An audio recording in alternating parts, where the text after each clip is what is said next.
Tamluk bypass এবং নিম্ন উত্তরিতে 120 কোটি টাকার প্রশাসনিক কমপ্লেক্স বছরের পর বছর ধরে অসম্পূর্ণ। এ জায়গায় আপনার কি অভিমত? দায়িত্ব জ্ঞানহীন আমরা যাকে প্রশাসনিক ক্ষমতায় বসাই, জনপ্রতিনিধি হোক আর নেতাই হোক, সে যদি তার কাজ সম্পর্কে ওয়াকিবহাল না থাকে তো সে তার কাজটা করবে কীভাবে?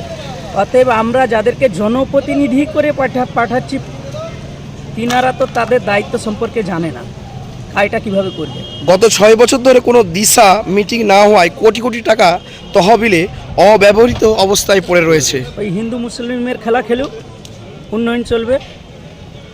এখন তো সরকারের নিজস্ব কোনো কাজ নেই, শাসক এবং বিরোধী যখন ব্যর্থ হয়ে যাচ্ছে, পরিকাঠামো যখন ভেঙে পড়ছে, সেই সময় তারা হিন্দু মুসলমানের তাস খেলছে।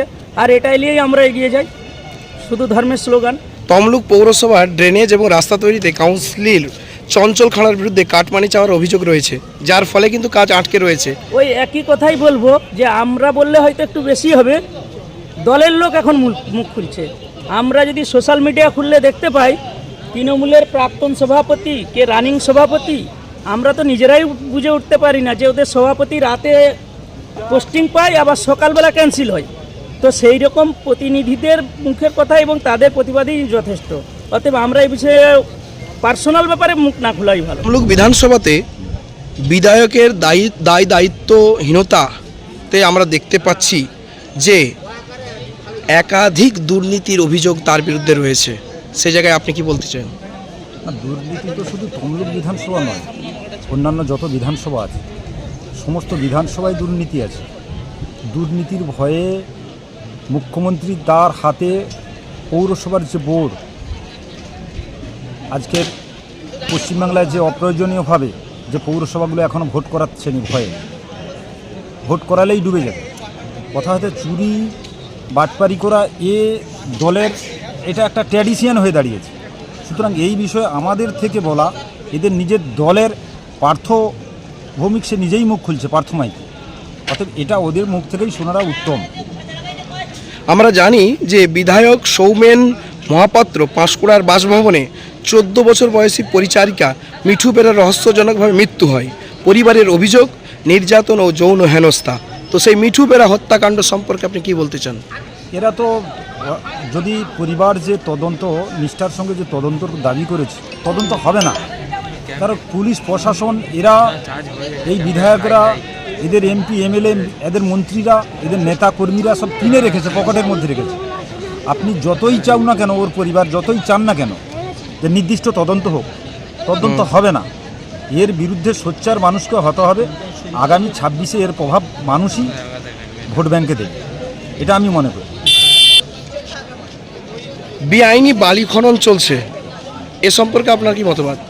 বেআইনি বালি খনন আজকের নয়, বাম জামানার চলে যাওয়ার পর থেকে ডান জামানাতে অর্থাৎ তৃণমূল কংগ্রেসের সরকারের আমলে প্রতিটা খাদান বেআইনিভাবে চলছে। আমি আমার নিজের একদম জ্বলন্ত প্রমাণ, আমি একজন গাড়ির মালিক, ট্রান্সপোর্ট করি।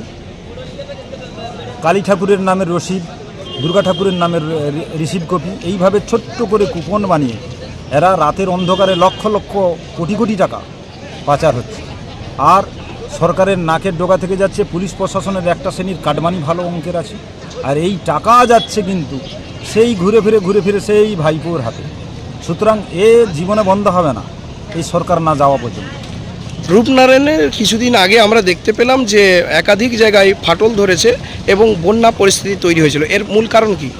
এই তো মানুষকে অন্ধকারে রেখে দিয়ে, না জানিয়ে রাতের অন্ধকারে মেশিন দিয়ে কাটিং করলে নদী পার থাকবে না যাবে? এটা তো ব্যবসাতে পরিণত হয়েছে। আমরা দেখতে পাচ্ছি জল জীবন মিশনের ব্যর্থতা, বিদ্যুৎ সংযোগ না থাকায় ফান্ডের টাকা বরাদ্দ হওয়া সত্ত্বেও পানীয় জল প্রকল্প ব্যর্থ হিসাবে পরিগণিত হয়েছে।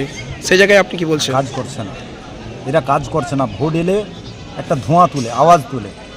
আপনার নাম? আমার নাম Sheikh Aftab Ali, all India minority association trade নেতৃত্ব। আমরা দেখতে পাচ্ছি তমলুক বিধানসভাতে একাধিক জায়গায় নদী, রূপনারায়ণ নদী, সেখানে ফাটল ধরেছে, যেখানে বন্যা পরিস্থিতির সৃষ্টি হয়েছে এবং পূর্বেও এটা হয়েছিল। এর কারণ কি যদি আপনি বলেন? শুনুন, এই যে বালি মাফিয়া বলা হয়, অবশ্যই একটা বালি মাফিয়া আছে, কিন্তু যিনারা প্রশাসনের ক্ষমতায় আছেন, সরকারে থাকবেন, এদেরকে প্রত্যেকটা স্থান কাল পাত্র অনুযায়ী সমীকরণটা বুঝতে হবে। আমরা যদি হলদিয়াতে দেখি বালি মাফিয়া, যদি ওখানে বলেন যে বালি মাফিয়া রুখার নাম করে ওখানে যদি আপনারা খাদান রুখেন, তাহলে ওখানে নদীর যে পোর্ট ট্রাস্টের যে ডোজিং করতে যে খরচ হয়, কিন্তু এটা যদি সরলীকরণ করা হয় খুব সহজে নদীটা ক্লিনিং করা যায়। আবার অন্য জায়গায় যেখানে ক্লিনিংয়ের দরকার নেই সেখানে মাফিয়াদের হাতে তুলে দেওয়া হচ্ছে। বিভিন্ন জায়গায় বিভিন্ন রকম সমীকরণ আছে, স্থান কাল পাত্র হিসেবে প্রশাসনের সেইভাবেই দায়িত্ব নেওয়া উচিত এবং সেভাবেই কার্যক্রম লেগে থাকা উচিত। কারণ দেশের সরকার যদি বলে যে একটা বাচ্চা 1.5 কেজি জন্ম হয়, মুখ্যমন্ত্রী ভাষায় যদি এরকম হয়, তো সেক্ষেত্রে একটা বালি মাফিয়ায় সামান্য এইসব জিনিস নিয়ে করার কোনো যৌক্তিকতা আছে বলে মনে নেই। আপনার নাম? আমার নাম Sheikh margin Hossain, all India minority association, central manager.